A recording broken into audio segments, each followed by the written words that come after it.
welcome back to another Revit tutorial. So today we will be doing cross bracing. So I'm looking at doing cross bracing between these columns and these columns. If we go into our 3D view, it is this section throughout the entire structure. Okay, so I've created a new elevation in my floor plan. So now we need to set up roughly where we want this to be, just to get our dimensions correct. So let's say over to architecture, go to, I'm going to use a reference plane. So I'm going to start roughly 500 from the bottom, and I'm going to call this bottom brace. And let's go 500 below our connection over there. So let me just draw in another reference plane. I'm going to add a dimension just to make sure we have our heights correct. And I'm going to call this top brace. So let me just hide this section. I don't want to see that in here. And now I need to add another one for the center line so we can draw in one and then mirror it. So let's add DI for dimension and let's center it. Okay, so now we have most of our work cut out. So in a sense, we are going to be drawing cross bracing like this between these two sections. Okay. Okay, let's go ahead and load in a steel frame profile for us to use in this bracing. So I'm going to go load family.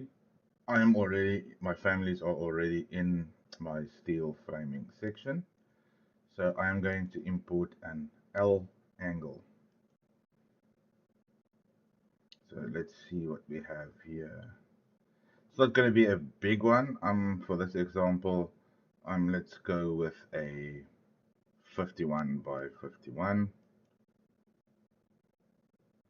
There we go. So now we just need to go and draw it in.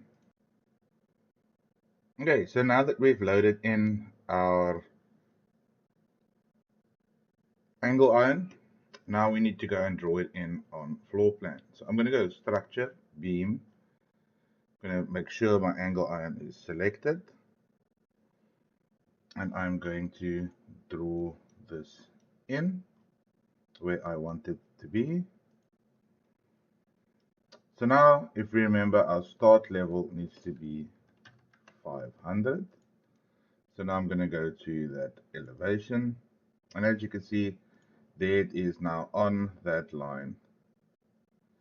So now I need to add a dimension just to ensure I have the correct height for my other reference, my top brace line. So select your angle iron, and then we are going to go and set end level offset to 3 meters.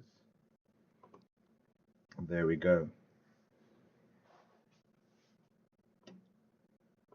Okay, so now I'm going to take this one, my angle iron, go mirror pick axis. I'm going to select my center line. There we go. Now I just need to make sure it is, okay, so it's facing, that should be fine.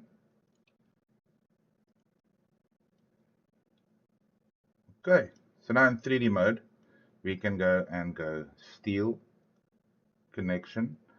Don't think previously we loaded in flat bracing with a tension bolt. So you can see how that looks. So I'm going to select it. I'm going to select these elements and I'm going to go steel connection. Okay, so flat bracing with tension bolts is giving us an error. I'm going to undo that. Go to your steel connection setting and select this connection drop down menu. So now we are needing to use tube connections. In this instance, when it works, we are not using a tube. Tube again.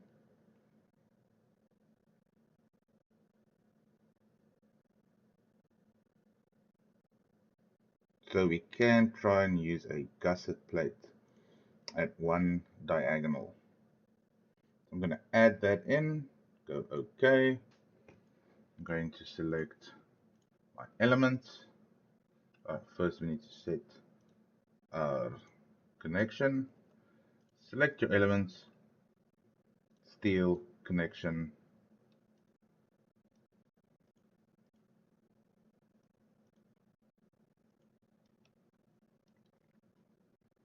There we go. Not sure why the other one didn't take. Let's do it one by one. Okay, there we go. Steel connection, and let's do the other side.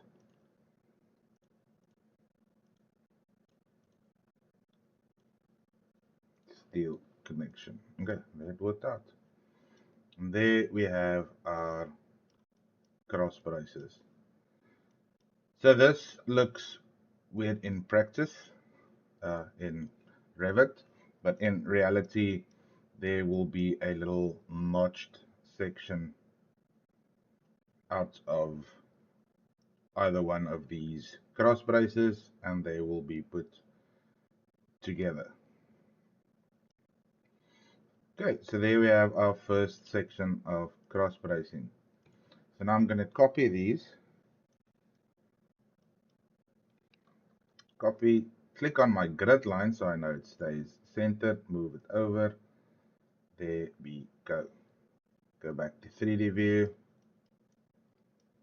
And once again, rinse and repeat for your connections. As you can see, Revit is remembering my connections.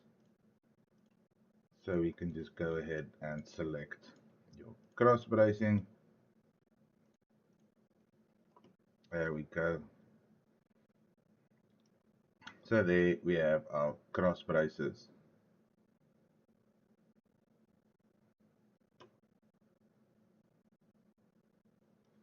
Okay, so now I'm going to go top view, see if we can go to floor plan rather. Select this one and select that one. Select this one, select that one.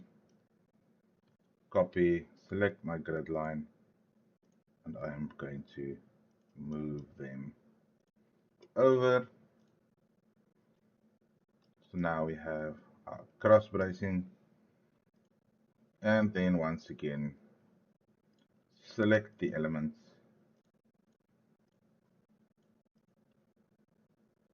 steel connection. Let's see if we can maybe speed this up by selecting those two aside. No, I have to do it one by one.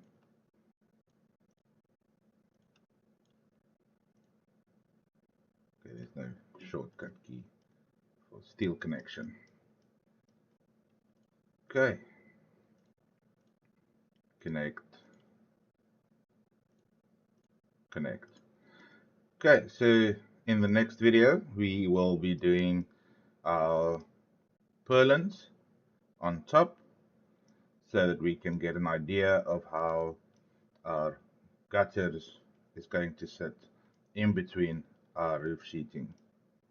Okay, thank you for watching. Hope you like this video, and please do give me a like and subscribe. It does help me out a lot, and see you guys in the next one.